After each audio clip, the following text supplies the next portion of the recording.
show. I am your host, Christine Marie, and this morning we are talking about our thoughts. We are focusing and paying attention to the very things which are kind of the propelling agents in our lives, because that which we think about is ultimately what ends up becoming our reality in so many ways. What we focus on, what we pay attention to, is where we place our energy. And I heard that phrase, gosh, almost a year ago at this point.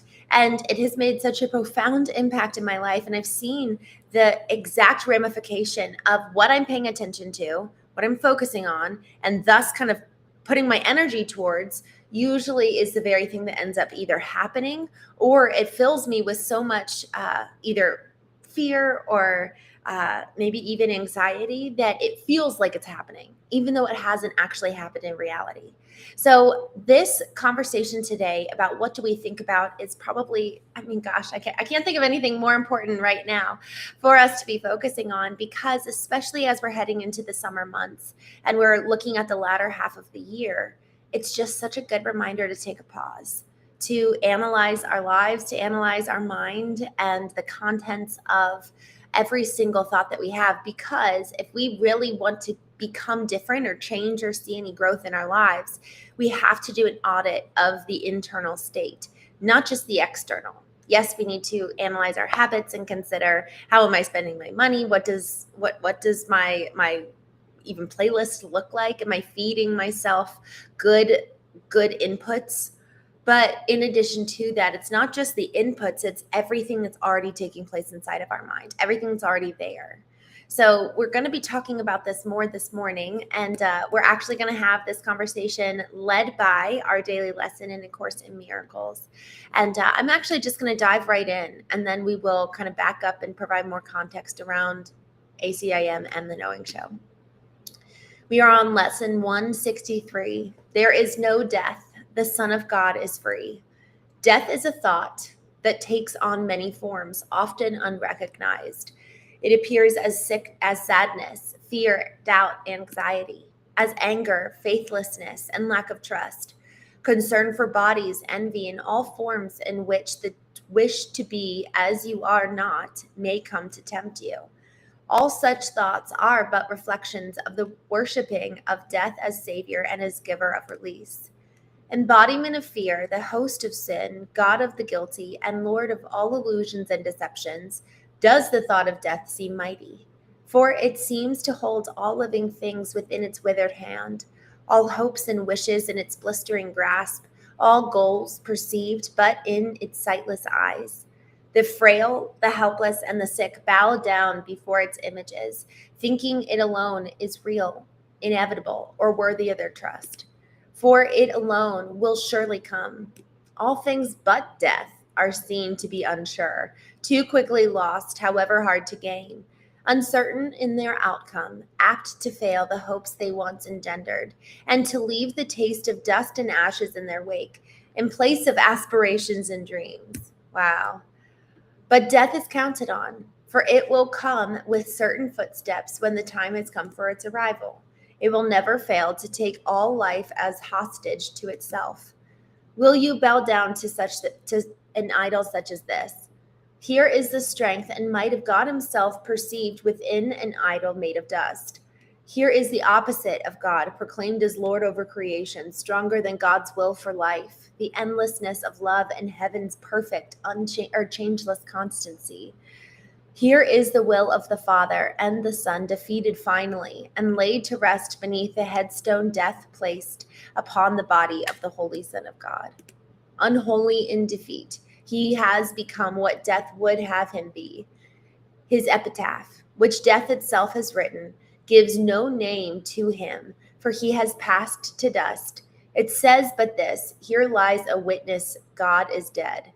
Wow. And this it writes again and still again, while all the while its worshippers agree, and kneeling down with foreheads to the ground, they whisper fearfully that it is so. It is impossible to worship death in any form, and still select a few would not cherish and would yet avoid, while still believing in the rest.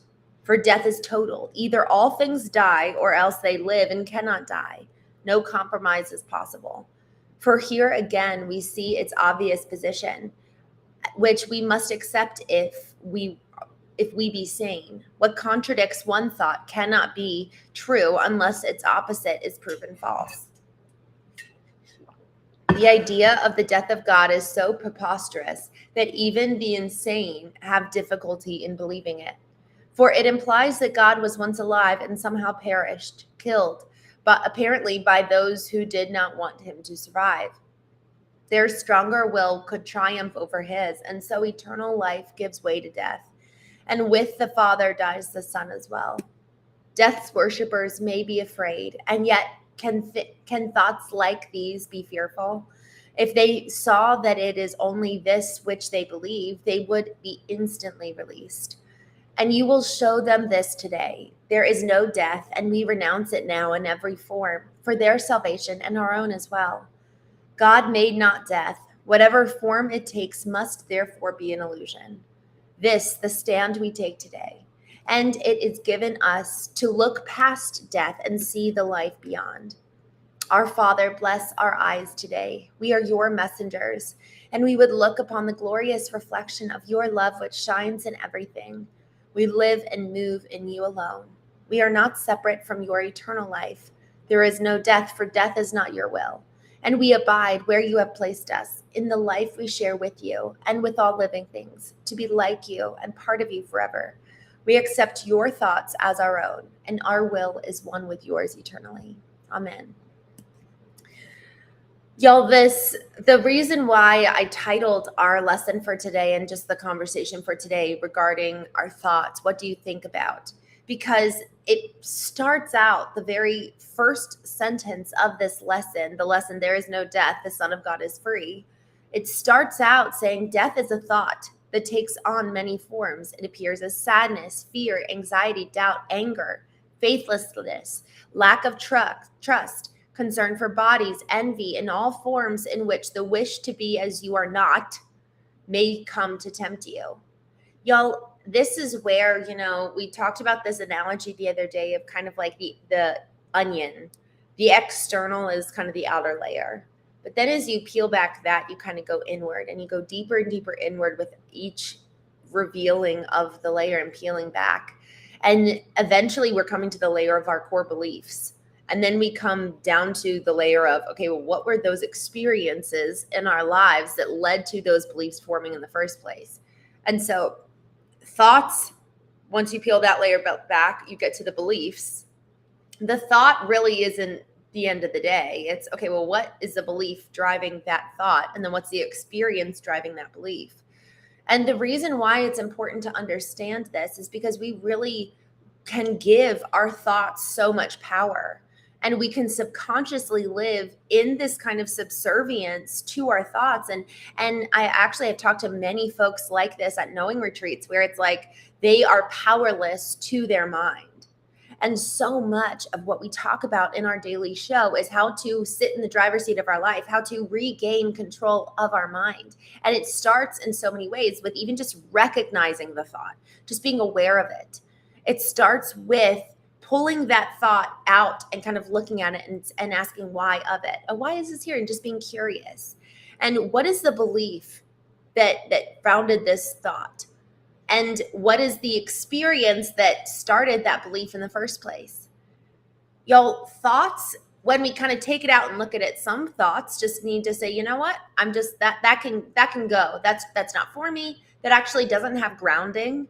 That thought was just kind of passing in the wind and I'm just going to release it and let it go. But some of them really do require deep work to understand there's roots here. There's a book called As a Man Thinketh by James Allen. Incredibly profound, incredibly simple. It's like 60 pages long, double font or double spaced. And it's very short, but brilliant. And he likens our mind to a garden where every thought that has roots, if you're going to pluck it out, it's not enough to just pluck it out. We actually need to put something new in its place. So if we have a thought passing by, or we have a thought that we're currently kind of meditating on, then we take it, we examine it. Okay, where did this thought come from? What's the belief associated with it? What's the experience that really grounds the roots of that thought. Okay, is that going to stay or is that going to go? If that's going to go, we pull it out by the roots, and the way that we do that, y'all, is by actually tending to the experience that so often we've suppressed or let be hidden or just ignored it because it was painful when we were kids or maybe young adults.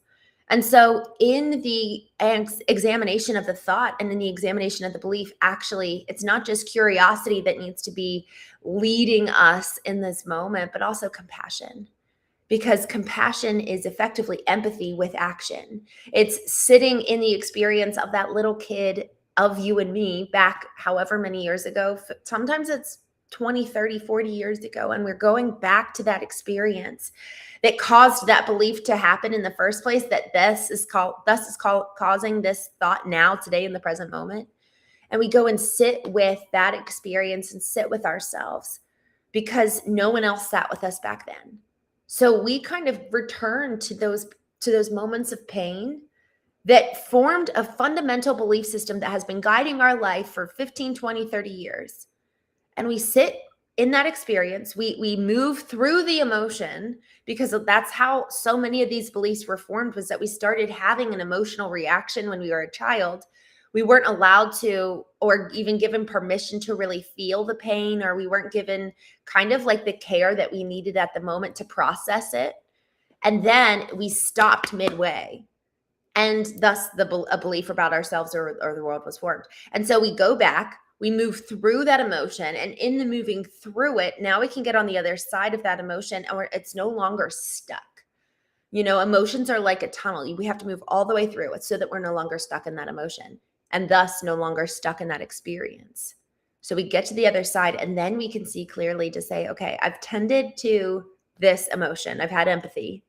Now I'm going to take action, because remember, compassion is empathy in action. So now it's time to take action. What should go in place of that existing thought and existing belief system? Now that I've healed the core root and core kind of foundation, now I can get to the next level and tend to the belief. Once we heal the experience, we can heal the belief and change it as necessary. And so maybe that belief needs to change dramatically. Maybe it needs to be altered a little bit, but sometimes our beliefs really need to change dramatically. I've had a lot of beliefs that, as I've been doing this work over the last couple of years, I've realized, wow, that is not serving me at all. So many of the beliefs that have guided our lives today, really actually we needed when we were kids, because it helped us survive the environment we grew up in. But our environment today is drastically different than the environment we were raised in. And for better, for worse, right? Sometimes that's good, sometimes it's bad. Sometimes we actually really did have a wonderful childhood, and those beliefs were catered towards that environment, but we're not in that environment anymore. So regardless of whether it was a wonderful childhood, maybe it was a mix of both, we still need to examine the beliefs that were formed at 9, 10, 11 years old, because we are no longer in the same environment, because we are no longer that age. And we're also not around those people anymore to the extent that we were. So how much of the beliefs that we hold today are guiding us from an 8, 9, 10-year-old? And how many of those beliefs actually really do need to be upgraded based on the new data we have, based on the new environment, based on the fact that we're just adults? I had this moment. I was with my former partner for, a decade. And so we started dating when I was 18, and I had never dated before that. But we started dating when I was 18, and at 28, I was single for the first time in my adult life. And I had been, quote unquote, learning about boys when I was 14 years old, all the way up through 18. Well, at 28, I can't operate on that same data. We're not in high school. Literally, we're not in high school anymore. And high school Christine would have interacted with boys in a very different way than 28-year-old Christine needed to interact with men. And I just completely was like, I'm just not even going to date. but that's the thing, y'all, is that we need to upgrade our own education. We need to upgrade our own knowledge. We need to upgrade our own internal operating systems, because if our operating systems are predicated in beliefs that were formed 9, 10, 11 years old, we are going to be fundamentally stunting our own growth and ability to engage with the world as functioning adults. And so it's going inward and understanding, peeling back the layers, starting with the external behavior where we're like, oh, that doesn't seem healthy or good. Peel back the layer. What's the thought driving it? Peel back the layer. Where did that thought come from? What's the belief driving it? Peel back the belief. What's the core experience? What happened? And the way that I do this, honestly, there's 3 steps that have really, really helped me to just in that moment when I see a behavior to stop and peel back all those layers. The very first is it's 3 parts and I just slow all the way down. Sometimes it looks like excusing myself and going to the bathroom and just saying, hold on, I need a minute. Sometimes it's pulling out my journal and just stealing away and giving concentrated effort. It's kind of like what sparks this at the beginning is even just recognizing, oh, I feel something internally, something's off inside of me. Like I feel a pit in my stomach, or I just all of a sudden feel triggered, or I see myself do something where I'm like, oh, that doesn't seem healthy. So any one of those are kind of signals and alerts to me that I need to slow down, stealing away, pulling out my journal, getting quiet. I need to lean into the negative emotion that I'm even feeling. The very thing that I often would pick up my phone otherwise to distract is the very thing I need to lean into. So the discomfort in my stomach, the even tightening of my throat, any kind of uncomfort that I feel, I need to actually lean into that because there's a story, there's data in the discomfort. And so number 1 is slow down. Number 2 is lean in. And number 3 is the asking why. And it's the peeling back of those layers. And it goes layer after layer after layer deeper until I get to the core moment of why is this here? And y'all, this can be at any point. One time I was boarding a plane and I watched myself, kind of that third party perspective. I saw that I gave others way more grace and time in getting to their seat and unloading their stuff and putting their bags in the overhead bin. But when it was my turn, all of a sudden I felt like this rush of heat and I just felt anxious and I was like, I need to hurry up. Everybody's waiting on me. Whereas I gave everybody else all the time in the world. And so I did that. I sat down in my seat and just asked why. And I pulled out my journal and I realized at the core, I had a belief that everyone else mattered more than me. And that was founded in the moment of childhood where everybody else deserved the grace, the attention, the kind of even the love and affection. And it was predicated in a narrative. So here's something that's important to add to kind of this layered analogy. So the experience in childhood often includes something that was told to us. I just noticed that I froze. The experience in childhood also includes usually something that was told to us. That helps to inform the belief that we have. So something that was told to me as a kid growing up was that I was supposed to be like Mother Teresa. So Mother Teresa is a saint. So impossible for a 4-year-old. But number 1, she's a saint. Number 2, everything she does is for everybody else. She's poor. She has pretty much nothing. And so this whole worldview started to form for me about my place in the world, my belief about myself in relation to other people, and how I was supposed to show up. It was my job to show up, taking care of everybody around me, and my needs would always be last. And so first, that's not a terrible narrative. That was rooted in love by my mom and my grandma. And it was supposed to be this really beautiful thing. And I actually found a lot of joy taking on this role as Mother Teresa to my family and just really loving on them. But at the end of the day, my worth was tied to that. My identity was tied to that narrative. So the beliefs we hold so much of the time when they're being formed as a child, our identity is being assigned to them. So these narratives are very dangerous, actually, if we don't uncover them and know what they are. Because now, if I don't show up for that person, it reflects on my core being, my core identity, and my worth.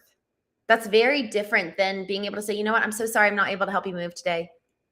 I'm busy. And my identity isn't shaken as a result of that. Y'all, there's so many byproducts of the experiences that we have as children and the beliefs that we start to hold.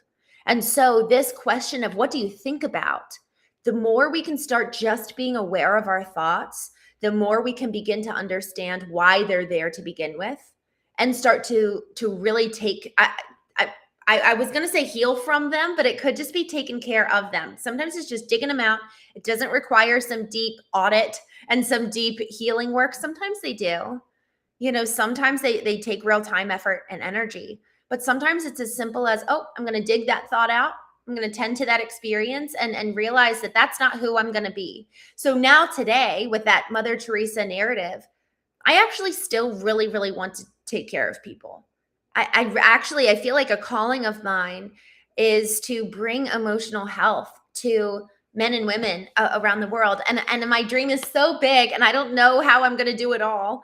I also really do have a heart for kids. I have a heart for people who have been trafficked, and there are so many slaves around the world. So I have these things that I really care about, but it cannot be at the cost of my own health and wellness like I used to operate. Because if I'm giving from a depleted cup, I'm going to become codependent again.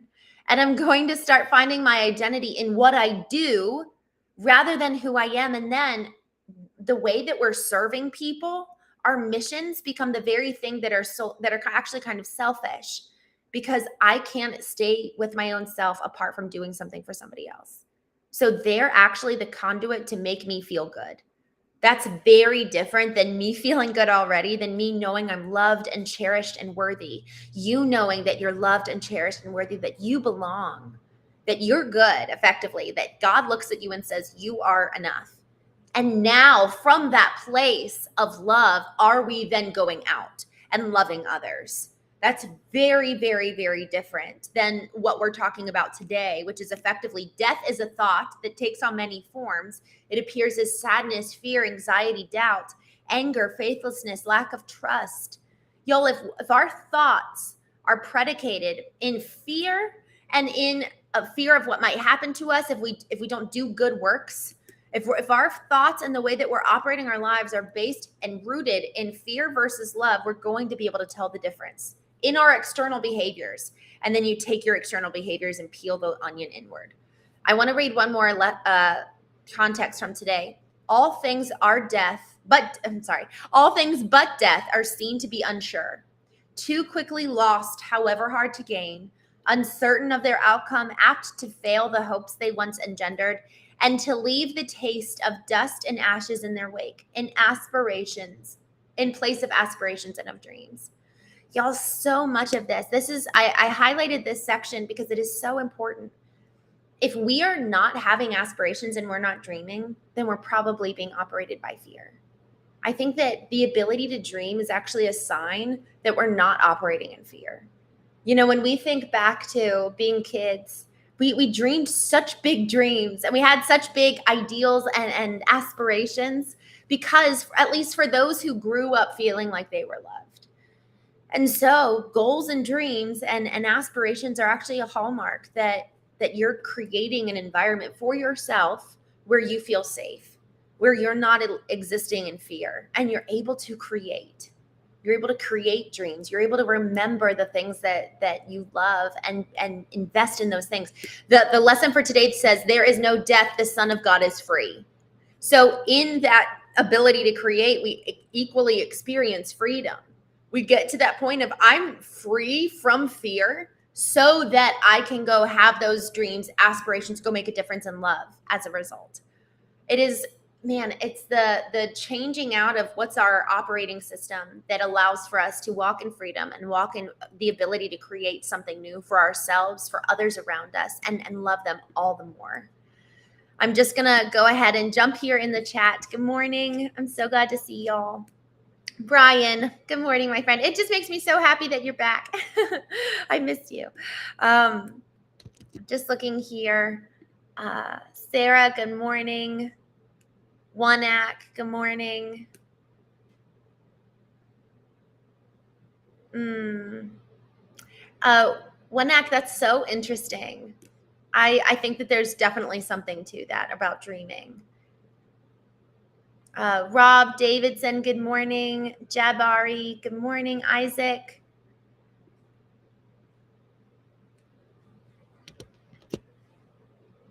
You reap what you sow, Brian says.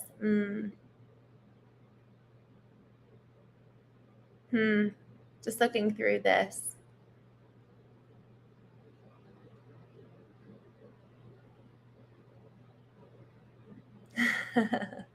Swaggy, good morning. Anthony, good morning. I'm glad you're here. Stuart, hello. Oh, who I am today is an extension of who I was yesterday. Although I think we can actually make real change to that. It's so interesting. You reap what you sow in that way of like, what am I reaping today? I'm going to sow it tomorrow and I can change it.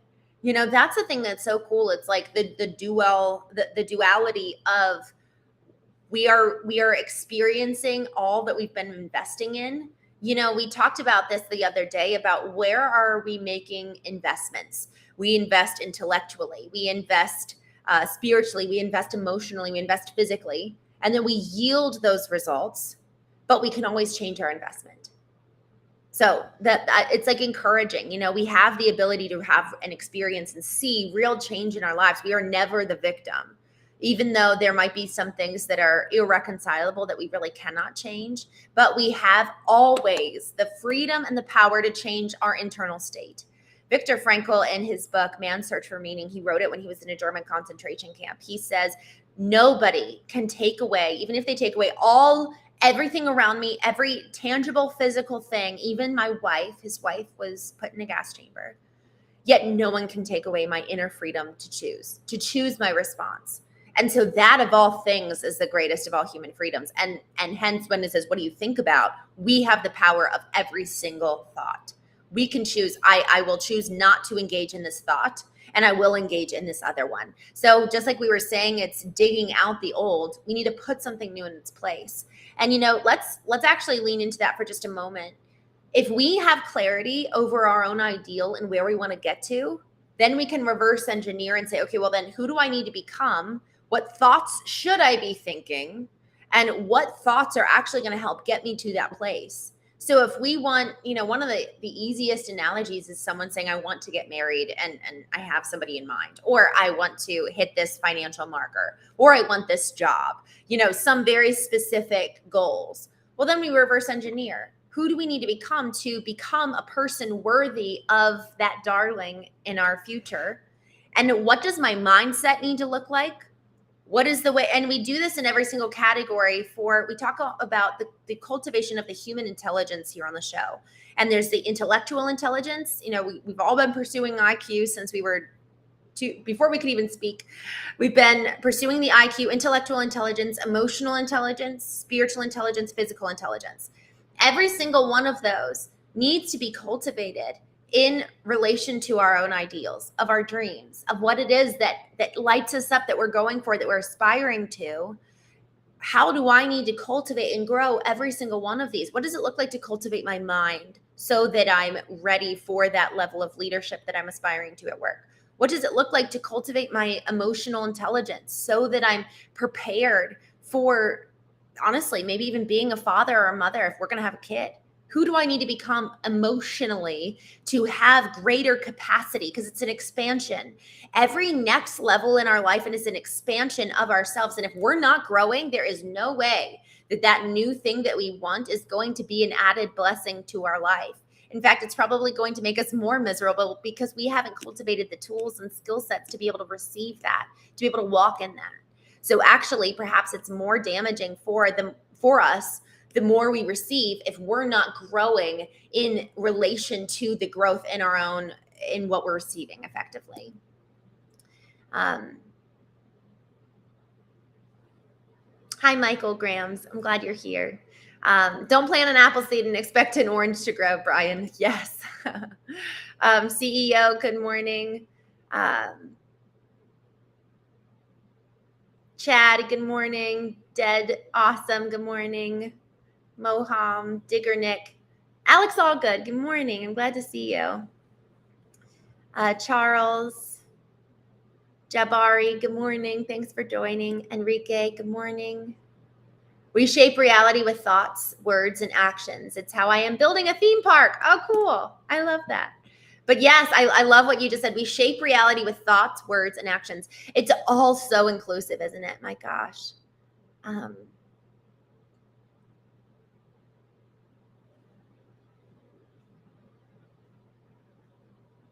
all right, y'all. I need to jump off. I've got a busy day, as I know all of you do.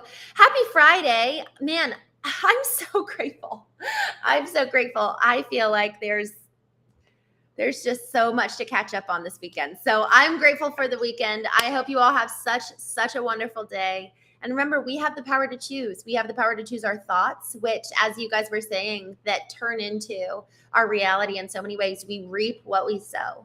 So may we sow good things, good thoughts today, because that's going to be what we experience tomorrow. Have a wonderful day, my friends. I will see you tomorrow at 11 a.m. Eastern, 8 a.m.